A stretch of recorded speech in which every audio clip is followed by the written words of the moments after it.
Berenice, parte 2.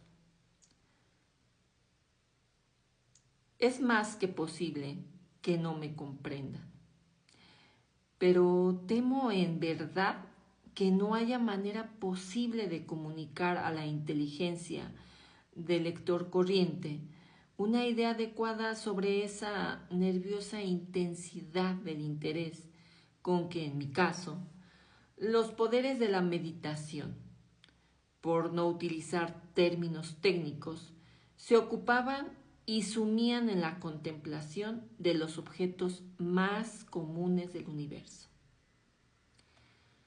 Reflexionar largas e infatigables horas con mi atención fija en algún dibujo trivial hecho en el margen o la tipografía de un libro. Pasar la mayor parte de un día de verano absorto en una extraña sombra que caía oblicuamente sobre un tapiz o sobre la puerta. Perderme durante toda una noche observando la tranquila llama de una lámpara o las ascuas del fuego. Soñar días enteros con el perfume de una flor. Repetir monótonamente alguna palabra vulgar para que su sonido, con la continua repetición, dejara de transmitir a la mente la menor idea.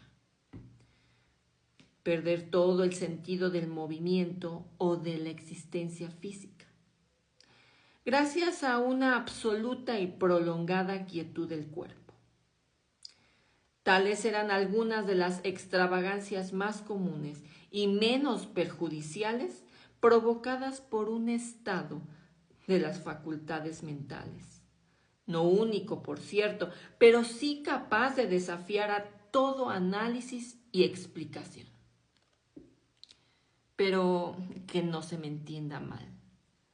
La excesiva atención tensa y morbosa, así estimulada por objetos triviales, no debe confundirse con la tendencia a la meditación, normal en todo hombre, y a la que suelen entregarse especialmente las personas de una ardiente imaginación.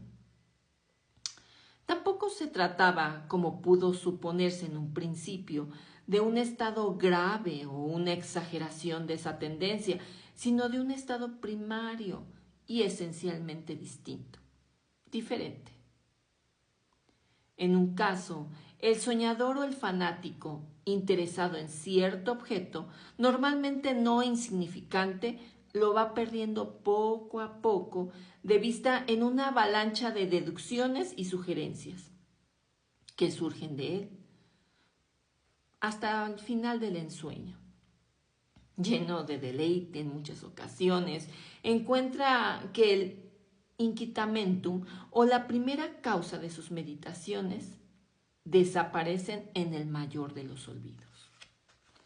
En mi caso, el objeto primario era siempre trivial, aunque adquiriese a través de mi perturbada visión una importancia manifiesta e irreal. Pocas deducciones surgían, si es que alguna lo hacía, y esas pocas volvían pertinazmente al objeto original, a su mismo centro. Las meditaciones no eran nunca agradables, y al final del ensueño, la causa original, lejos de perderse de vista, alcanzaba ese interés sobrenatural exagerado que constituía el rasgo fundamental de la enfermedad. En unas palabras, las facultades mentales, ejercidas de una forma especial en mi caso, eran, como ya he explicado, las de la atención, mientras que en un soñador son las de especulación. Mis libros de esa época, aunque no servían en realidad para aumentar el trastorno, compartían en gran parte, como podemos ver, por su carácter imaginativo e inconexo, las cualidades que caracterizaban al trastorno mismo.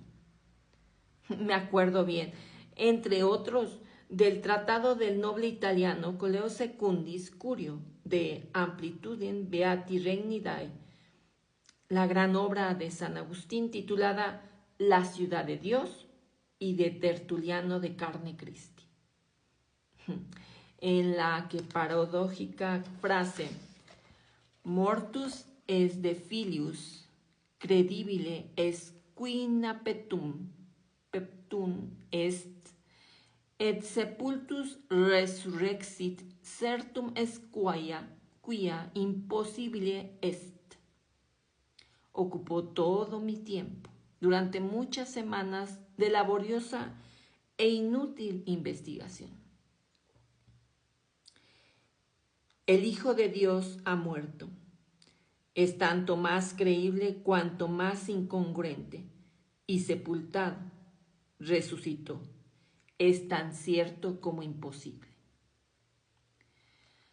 Así se podrá ver que, movida de su equilibrio, solo por cosas triviales, mi razón se parecía a aquel peñasco de mar del que hablaba Ptolomeo Hephaestion, que resistía firme sin vacilar los ataques de la violencia humana y la más feroz furia de las aguas y de los vientos, pero que sin embargo temblaba con el más leve toque de una flor llamada asphodelo.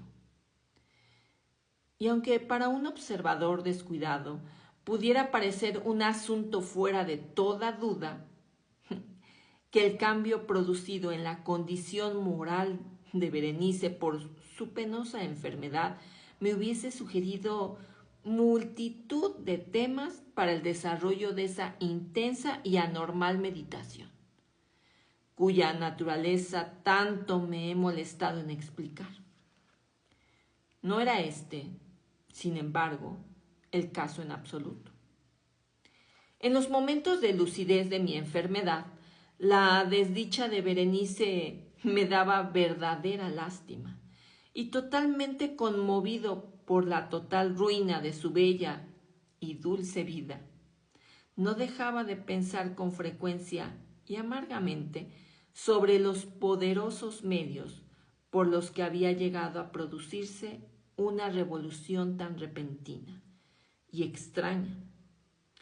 Pero tales reflexiones no compartían la idiosincrasia de mi enfermedad y eran iguales a las que se hubiesen presentado bajo iguales circunstancias a los hombres vulgares.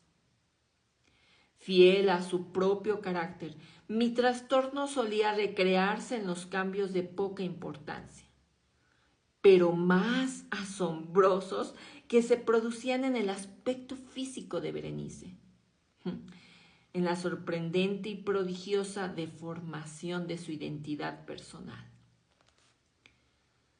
Durante los días más brillantes de su belleza, incomparable sin duda, nunca la había amado. En mi extraña y anómala existencia, mis sentimientos nunca habían surgido del corazón y mis pasiones siempre tenían que ver con la mente. En las tempranas y densas horas matutinas, en las enredadas sombras del bosque a mediodía y en el silencio de mi biblioteca durante la noche. Había pasado rápido ante mis ojos y yo la había observado, no como la Berenice viva y conmovedora, sino como la Berenice de un sueño. No como un ser terrenal, sino como una especie de abstracción, ni como algo para admirar, sino para analizar, no como objeto de amor, sino tema de la más inconexa y obtusa especulación.